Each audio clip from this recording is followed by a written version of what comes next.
Almost 1 year ago when I started this channel, I had one overall goal in mind. And that goal was to take my Evo and make it as fast as I possibly could.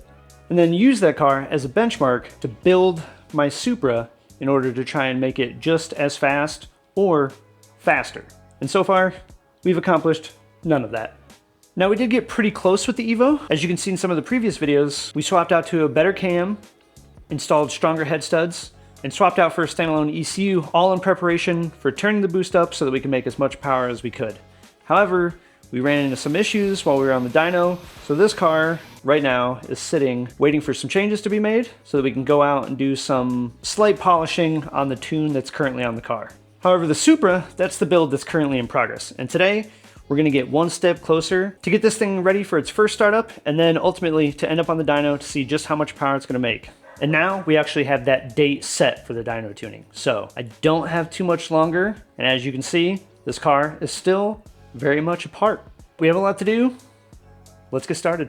In previous videos, you guys have seen me swap out the stock twin turbos for a single turbo, which is a TurboSmart 6466. You've seen me remove basically everything on the car that isn't needed under the hood. We did the entire fuel system, and we did head studs and valve springs. So let's get to the reason why we actually did those valve springs. These are Kelford cams. These are part number T202-C, which is Kelford's kind of middle of the road cam. They have cams that are less aggressive than this, and they also have cams that are more aggressive than this. These cams have a duration of 264 for the intake and 272 for the exhaust. And I ended up choosing these cams based on some dyno testing that Real Street Performance did with a 6466 sized turbo. And these cams sort of performed the best to get the most power out of the car without losing too much low end, which is what everyone wants out of a cam. Something that's gonna make power, but do it responsibly.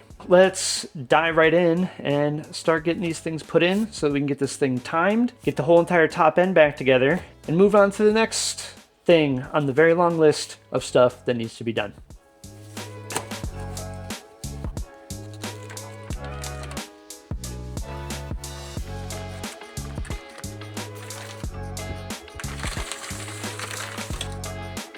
Sure are pretty.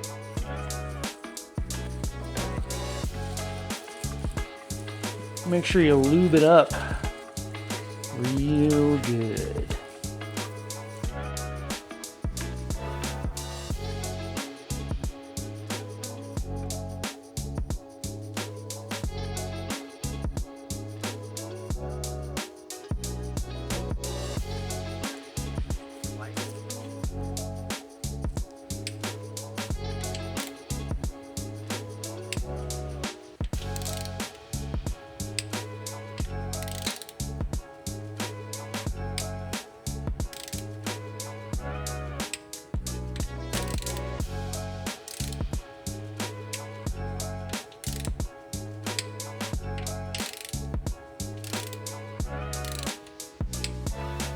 And there you have it.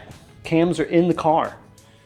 They're torqued down, used assembly lube while I was putting them in. Torqued these down to 15 foot-pounds following Toyota's recommended sequence. Right now, the crank is at top dead center for cylinder 1, and then these two cams, if you notice where the pins are, they're just a little bit off of straight up and down. And that's just gonna make it a little bit easier to put these into time. You just have to turn them a little bit. It also keeps the valves on the pistons that are the highest up closed for the time being. And when we turn these cams back to where they're supposed to be, straight up and down, the front and rear cylinders won't open the valves up. So it should be nice and easy when it does come time to time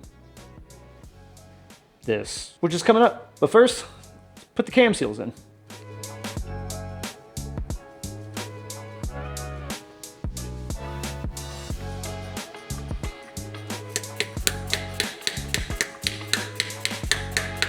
Cam seals are in. I think the next thing I'm gonna do is put the valve covers back on, just so that I can stop having to cover this up every night. It'll be nice and sealed. Won't have to worry about it. And then we can time this thing. Hi, future Kevin here. This is actually a bad idea. Keep the valve covers off until you have the cam gears on, because those flat spots on the cam are very nice to be able to hold the cam still while you're tightening the cam gears on.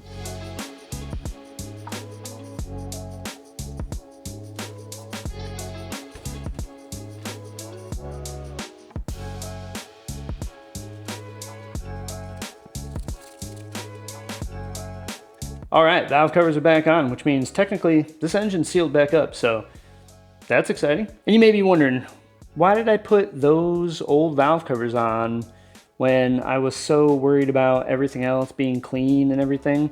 And I don't really have a good answer. There's just something about the originality of the valve covers, that they're a little bit aged. The car's got some miles on it. And it's just like, I don't know if it's like that patina type thing that's just kind of getting me here, or if it's just that I can't really afford billet valve covers. One of those two things. But if I can't put billet valve covers on this thing, then I think I like this little bit of rough around the edges look for these valve covers. Next step, get these cam gears back on here. This timing belt all done. I have a feeling this one's gonna be a lot easier than timing the Evo, because I can see everything and I don't have to be inside of a wheel well. But let's get this done.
Wow.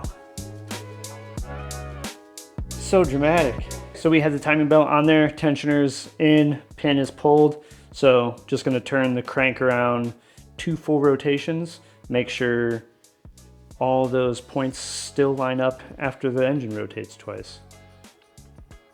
Wish me luck.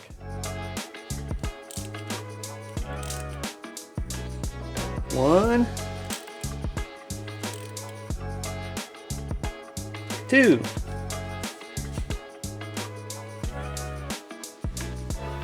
Everything is still lined up. We did it. 7/8. What am I, American? Timing belt guide.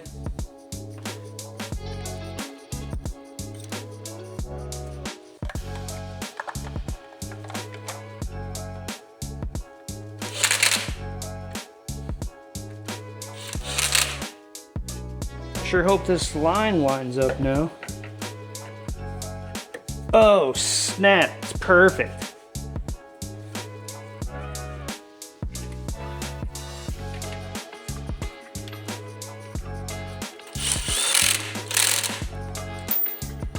So that crank pulley has to be torqued down to, I think, 9,000 foot-pounds. So I got a tool. This is a specific tool for holding the crank pulley in place while you torque it down. It's got these 2 little bolts that go into the pulley, slide inside these little channels on the tool, and then you use a 1/2-inch drive ratchet to hold it while you can fit a socket still through the middle and torque it down. Okay, tool installed.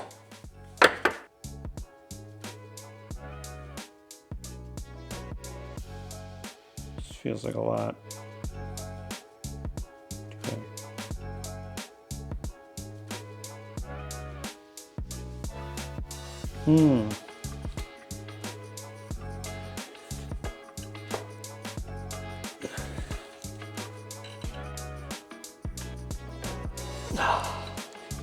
let's see, if it's 243, I'm gonna call it 250.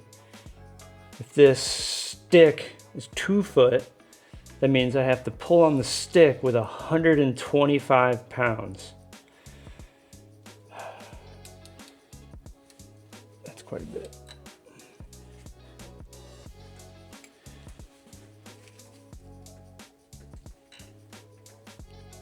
I can't do it. Okay. I saw red. It's good enough. Pulled a muscle. Probably my heart. Pulled my ego muscle. I'll edit that to make it look like it was super easy. It's fine. That tool worked. I don't think I would have been able to do that without the tool.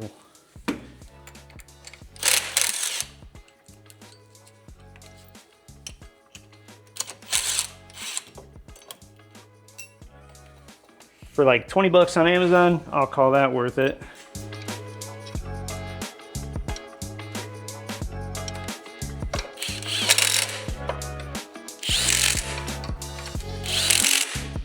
Water pump pulley.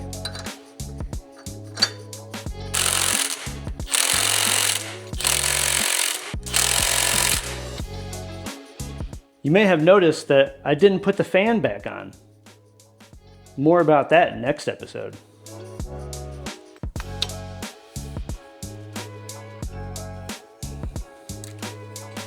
Yes, this is Induction Performance Quick Disconnect IGN1A ignition system, because I'm not gonna have the same problems that I had with the Evo and ignition with the Supra. So let's get this put on there. I think this is a pretty cool system because it's got this quick disconnect here, and then on the back it'll tilt up and then it just pops off.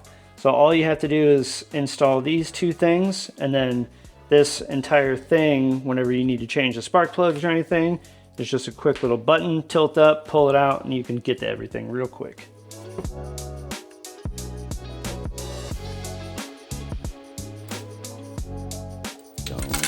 Drop that.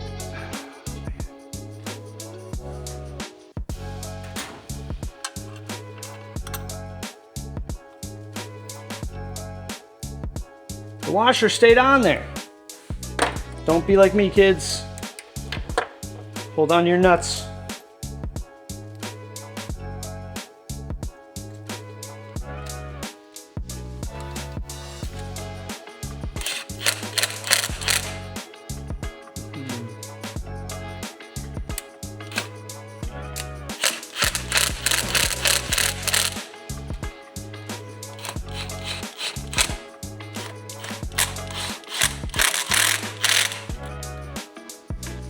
Before we go any further,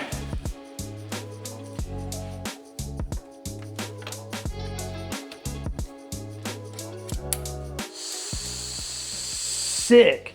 It's getting pretty late. I'll make some adjustments to that. There are no spark plugs in the car right now anyway, but I wanted to get that installed so that the engine can look complete, which it very much does right now. I do have one cover .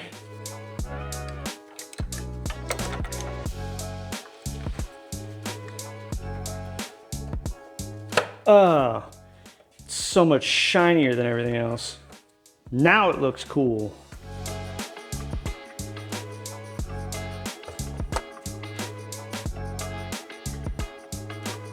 Nice. Well, I think we're gonna end that one here. We got a lot done. Next week, we have some more new parts, some shiny bits. So definitely stick around for that. We're getting real close. Like I said in the beginning of the video, we have a date set for this thing to get dynoed. So, very exciting. Next couple steps, gotta get the ECU and some wiring done. And then, time to have some fun. Stick around. I just wanna see you dance.